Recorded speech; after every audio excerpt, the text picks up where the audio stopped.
we have the picture of God consistently throughout the Bible, both in the Old and New Testaments, as being a God who is rich in love and mercy and abounding in steadfast kindness.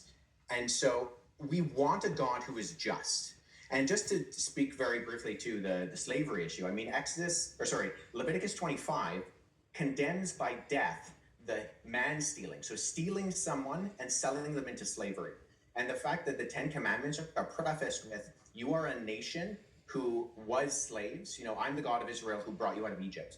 So there's a fundamental difference, and there's lots of literature on this. I would encourage people to read my friend Paul Copan's book, Is God a Moral Monster? He's written some excellent stuff. He's also written on Did God Command Genocide in the Old Testament? He's a leading expert in the field of a comparative analysis of ancient Near Eastern war literature. And so there are very coherent explanations for these things, and that slavery within ancient Israel was very, very different from what slavery around the ancient Near East was like. And on top of that, once again, when abolition movements happen, what's that? Sorry, Billy?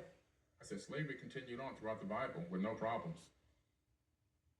But it was always undergirded by the fact that this was not the ideal, that this was something that should not be done. And even slavery within ancient Israel was fundamentally different than slavery around the ancient Near East. This is not a contested fact. You can look at the scholarship of individuals like Wright, who's written extensively on this. He's an ancient Near Eastern ethicist, and there's vast difference between the law codes in Leviticus, Deuteronomy, and Numbers, and something like the Code of Hammurabi, which puts people on a tier system and gives different punishments depending on where they are within society. That's not true in ancient Israel.